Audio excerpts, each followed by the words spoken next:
Parvat Tunes.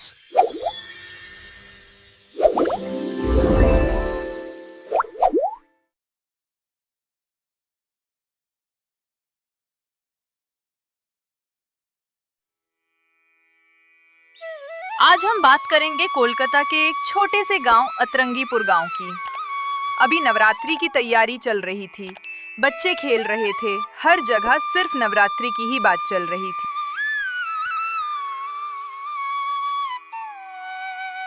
इस घर में दो भाई रहते थे। फर्स्ट फ्लोर में छोटा भाई कौना अपनी बीवी मोती और एक लड़के के साथ रहता था, और दूसरे फ्लोर पर बड़े भाई लकरबगा अपनी बीवी पन्नी, एक लड़की और माँ के साथ रहता था। दोनों आमने सामने के मंदिर के प्रमुख पुजारी थे। दोनों के बीच हमेशा प्रतियोगिता रहती थी कि कौन सबसे बड़ी और अच्छी मूर्ति मोती और पन्नी की सास शीला अपनी बहू को नवरात्रि पर माता की मूर्ति रखने और पूजा की शॉपिंग करने के लिए बुला रही थी। बहू, जल्दी से यहाँ आओ। एक तो तुम दोनों पूरे दिन अपनी माँ से बातें करती रहती हो या टाइम पास करती रहोगी। जल्दी आओ वरना देख लेना। शीला की बहू मोती आती है। क्या हुआ माँ जी, इतना गला क्यों फाड़ रही हो? एक तो इसी वजह से ससुर जी उस मुन्नी के साथ भागे होंगे। और हाँ, जल्दी बताइए क्यों बुला रही हैं मुझे? वैसे भी बहन के 10वें बच्चे की पार्टी में जाना है। तेरी बहन के पास बच्चे को जन्म देने के अलावा कोई काम नहीं है क्या? तभी मोटी गुस्से में बोलती है, माँ जी, आपको क्या करना है? मेरी बहन 10 बच्चे के साथ, इसलिए आपका थोड़ी ना खा रही है। और हाँ, मेरी बहन की मर्जी, ऊपर से उनकी बहन को नहीं देख रही। पास हो गया हो तो जल्दी से बता, वो बड़ी वाली कहाँ है? वो हमेशा घर से बाहर रहती है या कुछ ना कुछ करती रहेगी। सही में छोटी मियाँ तो छोटी मियाँ, बड़ी बहू जुबान अल्लाह। माँ जी, वो तो ऐसी ही है, आपको पता तो है। वो बस कमरे में पड़ी रहती है, सारा काम तो जेठ जी करते हैं। आपको याद है ना कि जब उसके भाई की शादी थी तो उसने जेठकी को साड़ी पहनवा में नचा दिया था। तभी पन्नी आती है और बोलती है, शुरू हो गया भड़काना। अब माँ जल्दी से बताओ, कुत्ते भौंकते। देखो जरा ये बताओ, तुम दोनों में से कौन माता की मूर्ति लाएगा और कौन पूजा पाठ का सामान? एक काम करो, बड़ी वाली बहू तू मूर्ति ले आ और छोटी वाली बहू तू सजावट का सामान ले आ। और इस बार अच्छा सामान लायो। जन्माष्टमी का तू लाई थी तो याद है ना? झूले पर मैं बैठ गई थी। तेरे उस 3rd क्लास के झूले की वजह से मेरी कमर टूट गई थी, अभी तक दर्द होता है। जहाँ घर में तमाशा चल रहा था, वहीं मंदिर में भी दोनों भाइयों का काम कंपटीशन नहीं चल रहा था। जल्दी से ये बता, इस साल कितना चंदा इकट्ठा हुआ है?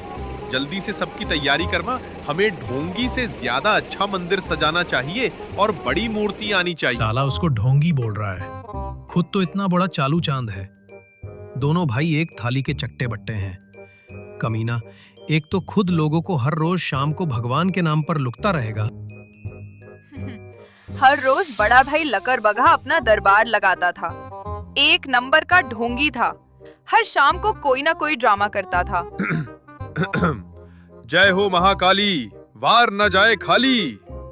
बताओ बेटा, क्या सवाल है? बाबा जी, मुझे बहुत अच्छा गाना आता है, पर कोई भी मुझे गाने नहीं देता।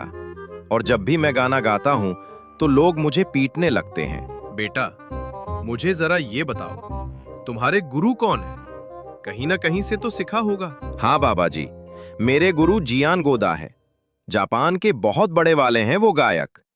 उन्होंने मुझे एक मंत्र भी दिया है आवाज ठीक करने के लिए। मंत्र है, मैं हूं जियान, मेरा गाना है सुरीला। मेरी आवाज सुनकर सबकी फटके हो जाए कि बन जाए ठेला। ढोंगी पंडित सोचकर बताता है, बेटा, मेरे पास एक अच्छा उपाय है कि तुम सोने के बाद और जगने से पहले गाना गाया करो। इससे न किसी को समस्या होगी, ना ही कोई तुम्हें पीटेगा। अब जल्दी से लाओ हमारी दक्षिणा। भक्त बाबा लकरबगा को पैसे देता है।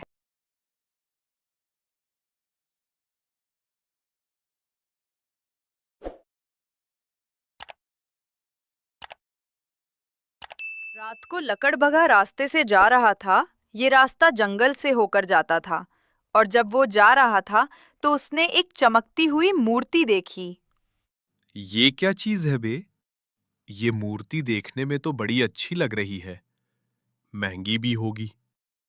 एक काम करता हूं, इसको घर ले जाता हूं और उसको उस पिट्ठू हलवाई सुनार। लकड़बग्घा मूर्ति उठाता है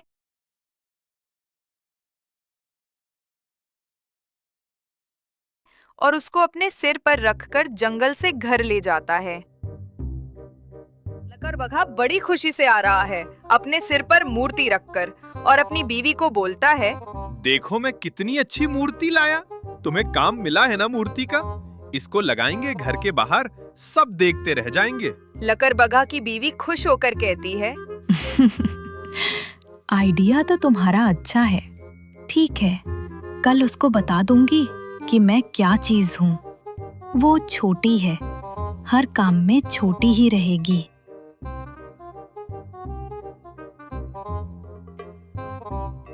छोटा भाई घर पहुंचता है तो उसकी बीवी गुस्से में होती है।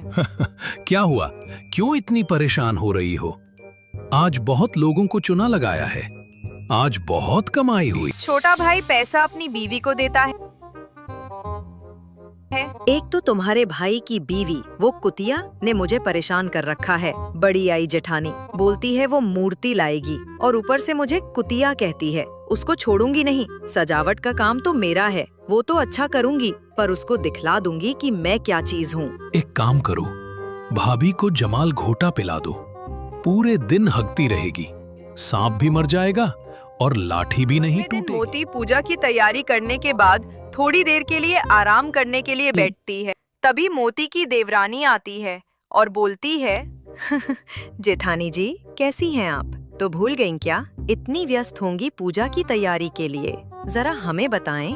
अरे, आज तुम कैसे आ गई? बड़े साल हो गए। आखिरी बार बस 1 साल पहले वो आई थी, जब देवर जी के पिछवाड़े में कांटा घुस गया था। उसका उपाय जानने के लिए आई थी। चलिए, आप बहुत थक गए होंगे, मैं आपके लिए एक अच्छा सा नींबू पानी बना के लाई हूँ, बड़ा मजा जाएगा। चलिए जल्दी से नींबू पानी लीजिए, फिर आप ही बोलेंगे कि मैं आपका ध्यान नहीं रखती। मोती अपनी जेठानी को नींबू पानी देती है।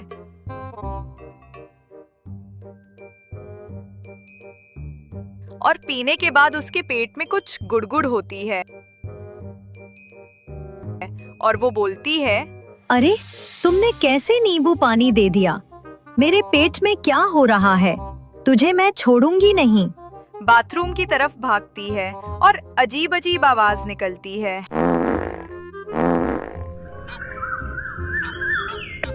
अगले दिन छोटी बहू मोती पूजा का सामान लेने बाजार आती है। भैया जल्दी से बताओ, ये फूल और ये सजावट का सामान कितने का है, और अच्छा सामान देना। पहले एक बार झूला लेके गई थी, माँ उस पर बैठी और गिर गई थी। 1 महीने के लिए वो पीठ के बल नहीं लेट पाई। बहन जी, टेंशन न लो। उस बार कुछ प्रॉब्लम की वजह से वो झूला ढीला पड़ गया था, पर इस बार माल A1 क्वालिटी का है, आप देखिए तो। अच्छा ठीक है, फूल और माला दे दो, और अगर आपने खराब माल दिया तो फिर देखना, पंडित जी को बता दूंगी और फिर आप जानते हैं कि क्या होगा।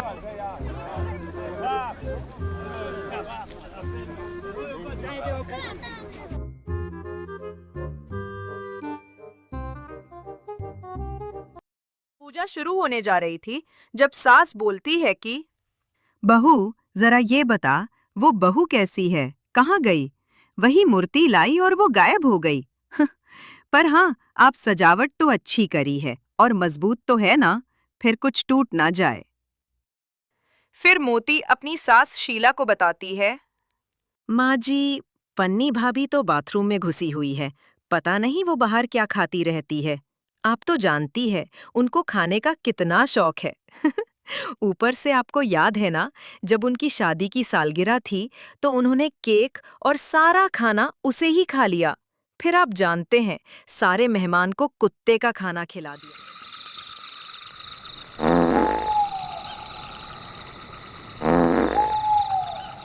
अगले दिन जब सब आते हैं तो देखते हैं कि मूर्ति पहाड़ से भी बड़ी हो गई थी और सारे गांव वाले मूर्ति के पास खड़े हुए थे।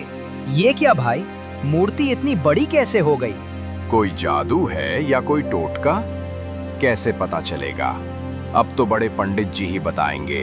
वही मूर्ति लाए। जब ये सब चल ही रहा था तो शीला अपने बड़े बेटे से पूछती है, बेटा, ये क्या ड्रामा है?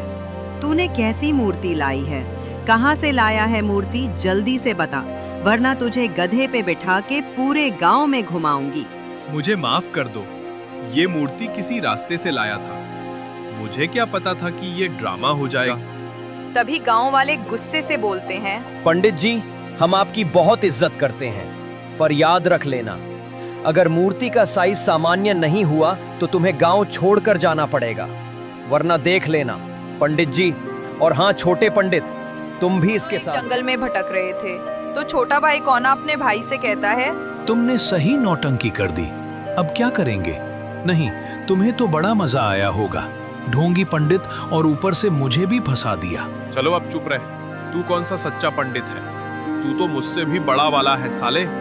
चल, वरना बहुत पिटेंगे तुझे। दोनों को एक पंडित दिखता है।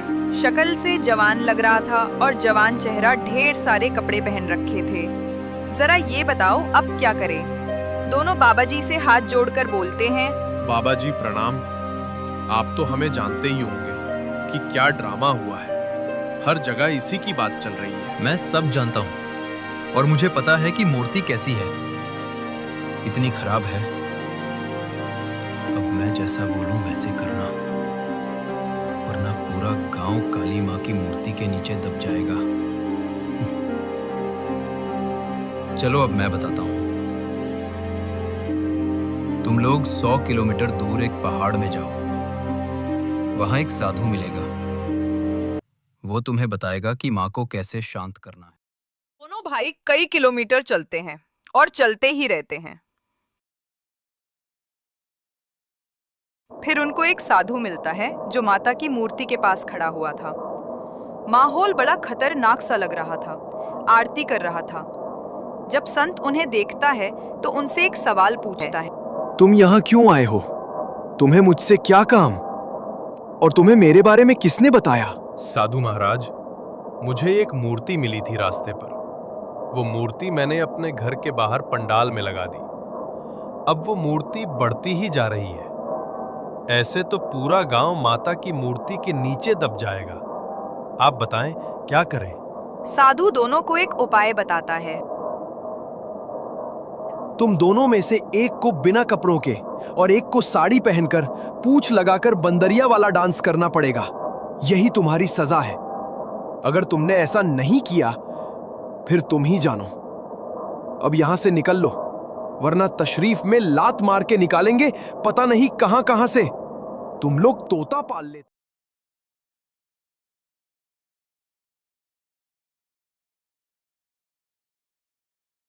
जहाँ दोनों लड़कों का तमाशा चल ही रहा था, दूसरी तरफ उनकी माँ तो उनसे भी एक कदम आगे कांड करके बैठी। कैसी हो शीला जी? बड़े दिनों बाद आपसे मिल रहे हैं। आप तो आती नहीं हमसे मिलने। अरे अब हम भी क्या बोले। आप तो जानते हो कि वो मेरे दोनों गधे बेटे, एक लंगड़ा तो दूसरा कोड़ी, दोनों की अगर मिले जोड़ी तो खुल जाए दुनिया की खोली। तभी मिश्रा जी पूछे हैं कि बोलना क्या चाहती हो? वैसे वो तो अच्छी बात है, हमने ही उसको भगवाया था उस मुन्नी के साथ, वरना हमारा मिलन कैसे होता? खबर आई है कि वो यहीं कहीं घूमते हुए दिखे।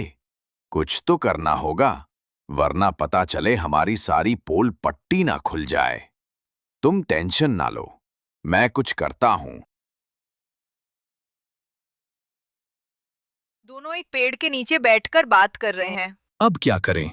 हमारी तो पूरे गांव में बेइज्जती हो जाएगी। तुम्हारी वजह से ही ये सब ड्रामा हुआ है। क्या जरूरी थी माया की मूर्ति रास्ते से उठाने की? तुम्हें बहुत शौक है। देख, टॉस करते हैं। हेड आया तो तू नंगा होगा, टेल्स आया तो मैं नंगा होऊंगा। लकड़बगा टॉस करता है और हार जाता है।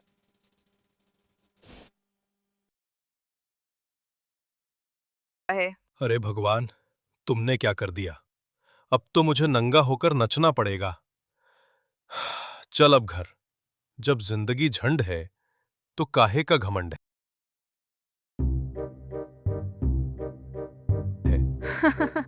अंत में दोनों नंगे होकर नाचते हैं और सब उन पर हंसते हैं। इससे हमें पाठ मिलता है कि लालच और घमंड करने से ऐसे ही कांड होते हैं।